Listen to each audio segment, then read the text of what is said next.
1 upon RC raised to gamma minus 1. Upon ला काय राहिले तुमचं remaining terms gamma into T3 minus T2. Equation A मध्ये बघा कडे gamma into T3 minus T2. आलं लक्षात? पुढे efficiency is equal to, आता याला व्यवस्थित अरेंजमेंट करून द्यायची. इथे काय कॉमन फॅक्टर काय मिळतो तुम्हाला 1 मायनस, इथे काय कॉमन फॅक्टर काढता येईल या इक्वेशन मधून. इथे तुम्ही काय 1 upon RC raise to gamma minus 1 ही टर्म तुमची काय कॉन्स्टंट आहे. तर इथे असं लिहू शकता तुम्ही 1 upon RC raise to gamma minus 1 हे सपोज तुम्ही इथे कॉन्स्टंट काढला गॅमा मायनस 1 सेपरेट टर्म केला. इथे काय येईल तुमचं रिमेनिंग टर्म काय होईल rho raise to gamma minus 1 बरोबर आहे इनटू T3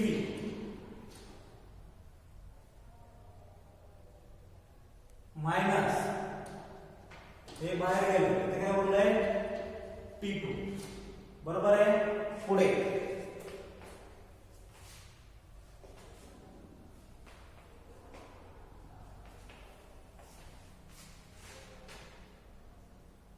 याला डायरेक्ट आउटसाइडला जर घेतलं इक्वेशन तुम्हाला इझिली आहे. ठीक आहे. तर जो काही 1 अपॉन गॅमा आहे ठीक आहे हा RC raise to gamma minus 1 जर कॉमन काढला आपण हा जो काही गॅमा आहे तो 1 मायनस गॅमा काय तो ते आउटसाइडला जर घेतलं तुम्ही काही 1 मायनस इथे काय येतंय तुम्हाला 1 मायनस 1 अपॉन हा गॅमा आउटसाइडला घेतला हे टोटल ब्रॅकेटचा विचार करायचा घेतला काय गॅमा बाहेर आउटसाइड गेली इथे काय टर्म बाहेर गेली तुमची 1 upon RC raise to gamma minus 1 इथे काय लिहू शकता RC raise to gamma minus 1 एवढ्या कॉमन टर्म निघाल्या. त्यानंतर रिमेनिंग टर्म काय बोलली तुमची या ठिकाणी कट ऑफ रेशो जो आहे या ठिकाणी काय आउटसाइडला घेतला तर उरला काय ब्रॅकेट मध्ये इथे T3 आणि मायनस T2 आले लक्षात. पुढे अपॉन ला काय राहिलं रिमेनिंग टर्म काय राहिलं त्या ठिकाणी तुमच्या T3 मायनस T2 बरोबर आहे. T3 मायनस T2 डिनॉमिनेटर देतात कारण आपण गॅमा काय केलाय कॉमन फॅक्टरला आउटसाइडला काढलं त्याचे T3 मायनस T2 कॅन्सल होईल T3 मायनस T2 कॅन्सल होईल बरोबर आहे. तर जर काही प्रोसेस आहे तुमची 2 to 3 प्रोसेस जी आहे ती कुठली प्रोसेस आहे तुमची कॉन्स्टंट प्रेशर प्रोसेस आहे बरोबर आहे. तर कॉन्स्टंट प्रेशर प्रोसेसला जर आपण अप्लाय गॅस इक्वेशनला त्या ठिकाणी अप्लाय केलं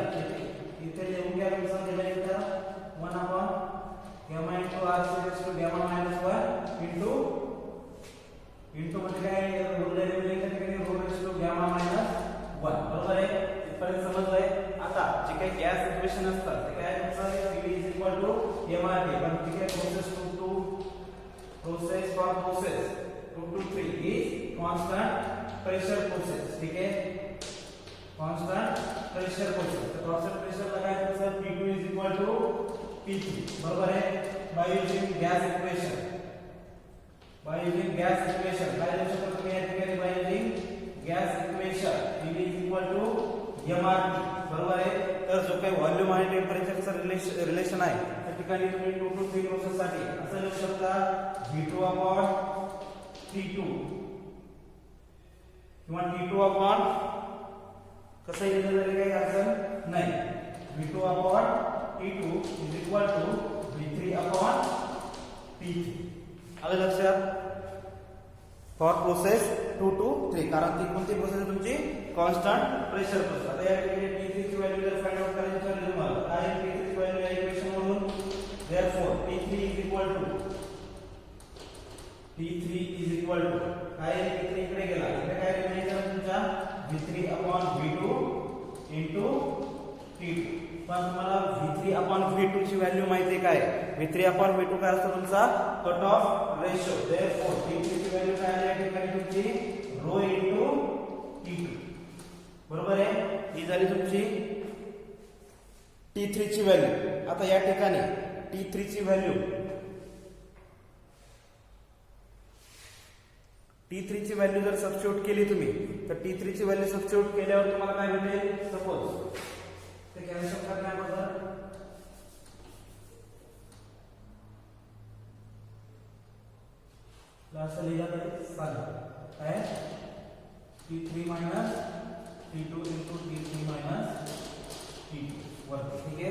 पुढे काय इक्वेशन लिहिता येईल या ठिकाणी आपल्याला t3 ची व्हॅल्यू सबस्टिट्यूट केल्यावर फ्रॉम अवर इक्वेशन इथे काय व्हॅल्यू सबस्टिट्यूट करायची तुम्हाला t3 t2 upon t3 t2 बरोबर आहे. तर t3 आणि t2 ची व्हॅल्यू t3 ची व्हॅल्यू मिळाली ρ t2. तर फ्रॉम अवर इक्वेशन ही जर व्हॅल्यू सबस्टिट्यूट केली तर इक्वेशनचा फॉर्म्युला काय भेटेल आपल्याला 1 minus ρ into gamma minus 1 upon gamma into RC raise to gamma minus 1 into काय इथे या ठिकाणी t3 ची व्हॅल्यू सबस्टिट्यूट केली ρ इनटू t2 मायनस काय होतंय t2 अपॉन परत इथे t3 ची व्हॅल्यू काय t3 ची व्हॅल्यू त्या ठिकाणी ρ into t2 ρ into t2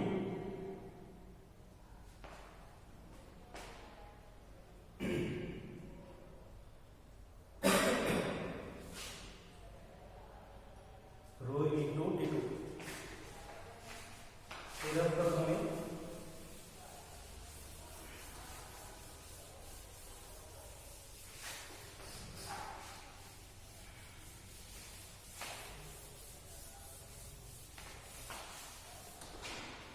final equation पुन्हा लिहितो इकडे परत आलो तर आपण परत इथून पुढे बघूया. ठीक आहे. तर काय याचा इफिशियन्सीचा फॉर्म्युला तुम्हाला मिळाला होता. काय इफिशियन्सीचा फॉर्म्युला होता त्या ठिकाणी 1 मायनस 1 अपॉन 1 मायनस काय फॉर्म्युला आहे मिळाला होता 1 upon gamma into RC raise to gamma minus 1 बरोबर आहे. इथे काय बोलले होता तुमच्या ρ into gamma minus 1 into t3 minus t2 upon t3 minus t2 बरोबर आहे. इथपर्यंत समजलं सर्वांना. पुढे आता जे काही इफिशियन्सीचा फॉर्म्युला आहे त्याने आपण व्हॅल्यू फाइंड आउट केली होती t3 ची आणि ती आपल्याला व्हॅल्यू सबस्टिट्यूट करायची बरोबर आहे.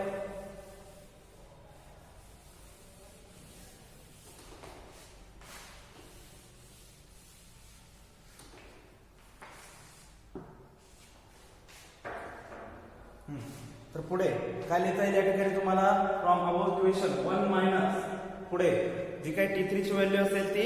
सबस्टिट्यूट करायची त्या इक्वेशन मध्ये. तर रिमेनिंग टर्म ज्या असतील तुमच्या काय बोललेल्या आहेत त्या इथे बघा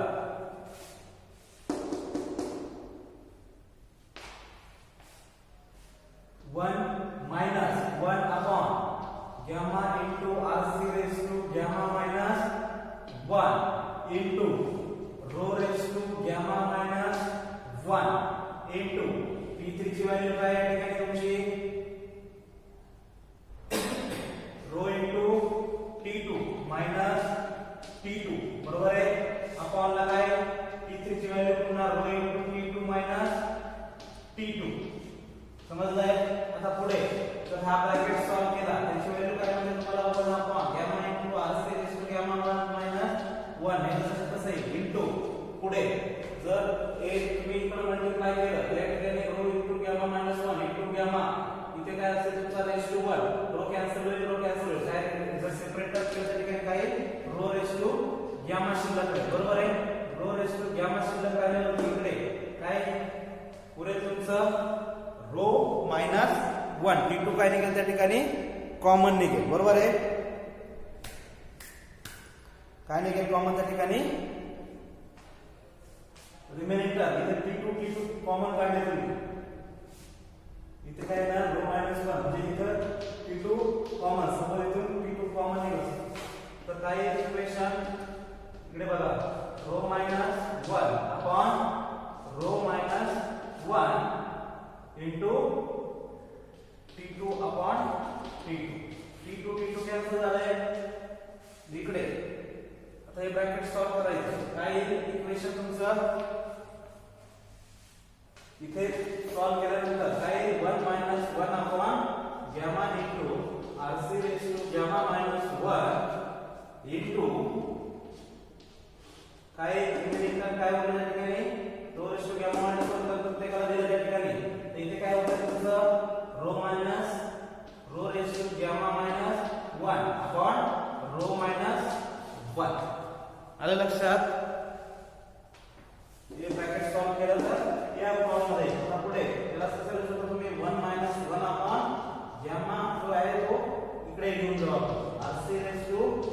गॅमा मायनस 1 ही कशी इक्वेशन तुमची ऑटो सायकलची पुढे काय झालं तुम्हाला इक्वेशन मध्ये इक्वेशनच्या 1 अपॉन गॅमा हा गॅमा इकडे लिहिला पुढे काय येते रो रेस टू जे cut off ratio raise to gamma minus 1 upon rho minus 1 ही काय इक्वेशन तुमचं जे काही तुमची डिझेल सायकलची इफिशियन्सी असणार आहे त्या डिझेल सायकल इफिशियन्सी इक्वेशन आलं लक्षात हे इक्वेशन लक्षात ठेवा 1 minus 1 upon RC raise to gamma minus 1 into rho raise to gamma minus 1 upon gamma into rho minus 1 तर या ठिकाणी जे काही डिझेल इंजिन असणार आहे तुमचं तर that engine operates as a open cycle आणि जे काही ओपन सायकल म्हणून त्या ठिकाणी तुमचं इंजिन ऑपरेट होणार त्यानंतर जे काही हीट सप्लायड होणार आहे मी सांगितलं होतं हीट सप्लाय कुठे होतं तुमच्या at the end of compression प्रोसेसला at the end of compression प्रोसेसच्या त्या ठिकाणी काय होणार आहे heat supply by burning the injected fuel near the end of compression stroke ठीक आहे त्यानंतर जे काही कंडिशन 1 असणार आहे दॅट कंडिशन 1 किंवा जे काही कंडिशन 4 आहे that condition 4 is the condition of gases at the end of expansion 4 condition काय तुमची at the end of expansion जी काही स्टेट असणार ती असणार तुमची condition 4 and they cannot be used again जी काही 4 ची जी काही कंडिशन असणार आहे ती 4 ची जी काही कंडिशन असणार ती सायकल मध्ये परत तुम्ही यूज करू शकत नाही बिकॉज काय होतं त्या ठिकाणी जे काही गॅसेस असणार आहे ते ओनली गॅसेस रिमेन करणार आहे ते गॅस आपल्याला परत त्या ठिकाणी रियूज होत नाही त्यामुळे त्या ठिकाणी आपल्याला काय करावं लागतं पुढची प्रोसेस किंवा नवीन सायकल ऑपरेट होण्यासाठी त्या ठिकाणी परत पुन्हा fresh air at the state 1 ला त्या ठिकाणी कॉम्प्रेस करायला ठीक आहे एअर कॉम्प्रेस करायला आता जे काही तुम्ही इफिशियन्सीचा फॉर्म्युला बघितला त्या ठिकाणावरून काय समजतं तुम्हाला जे काही तुमचा कट ऑफ रेशो आहे त्या कट ऑफ रेशोवरती तुमची डिझेल सायकलची इफिशियन्सी डिपेंड करणार ठीक आहे आणि काय होतंय त्या ठिकाणी जर तुमच्या कट ऑफ रेशोची व्हॅल्यू या ठिकाणी इन्क्रीज झाली तर तुमची जी काही इफिशियन्सी असणार आहे डिझेल सायकलची जर ही व्हॅल्यू कट ऑफ रेशोची जर इन्क्रीज केली तर ऑटोमॅटिकली तुमची इफिशियन्सीची व्हॅल्यू काय होणार आहे रिड्यूस होणार आहे आले लक्षात म्हणजे या ठिकाणी आपल्याला असा प्रयत्न करायचा आहे की तुमच्या कट ऑफ रेशोची व्हॅल्यू ही कमी ठेवायची ठीक आहे तरी कट ऑफ रेशो व्हॅल्यू ठेवण्यासाठी as small as possible to increase the efficiency जेवढी कमी ठेवता येईल तेवढी कमी ठेवायची कशासाठी इफिशियन्सी इन्क्रीज करण्यासाठी ठीक आहे आणि जी काही पुढची सायकल असणार आहे तुमची dual combustion cycle dual cycle तर त्या ड्युएल सायकल मध्ये किंवा ड्युएल सायकल मध्ये तुम्हाला त्या ठिकाणी ते एक्सप्लेन केले कट ऑफ रेशो त्या ठिकाणी तुमचा मिनिमम कसा ठेवता येईल की जेणेकरून तुमची डिझेल सायकलची इफिशियन्सी ही इन्क्रीज होईल सर्वांना समजलंय या डिझेल सायकल मध्ये महत्वाचे पॉइंट्स आहेत तुमचा cut off ratio compression ratio expansion ratio ठीक आहे हे तिन्ही टर्म महत्वाचे आहेत त्यानंतर जे काही कॉन्स्टंट प्रेशर प्रोसेस असेल ती महत्वाची आहे आणि जे काही टेम्परेचर फाइंड आउट केलं आपण टेम्परेचरच्या value in terms of expansion ratio असेल किंवा कॉम्प्रेशन रेशो असेल तर ते कशावर फाइंड आउट केलंय रिव्हर्सिबल ॲडियाबॅटिक एक्सप्रेशन असेल त्यावर ठीक आहे किंवा गॅस इक्वेशन तुम्हाला त्या ठिकाणी माहिती पाहिजे आलं लक्षात सिरियली कसं फाइंड आउट केलं आपण तुम्ही या ठिकाणी बघितलं घरी याची प्रॅक्टिस करा जे काही नोट्स असतील सेल्फ नोट्स मध्ये ते नोट डाऊन करत चला त्यावेळेला तुम्हाला ते डिटेल इक्वेशन फाइंड आउट करता येईल एक्झामला तुम्हाला यावरती फिक्स क्वेश्चन पडतातच ठीक आहे तर इफिशियन्सीचा फॉर्म्युला त्या ठिकाणी फाइंड आउट करावा लागतो तुम्हाला आलं लक्षात ठीक आहे नेक्स्ट लेक्चरला आपण त्या ठिकाणी तुमची ड्युएल सायकल जी असणार आहे ठीक आहे तर ड्युएल सायकल काय आहे ते आपण इन डिटेल पुढच्या लेक्चरला बघूया ठीक आहे थँक्यू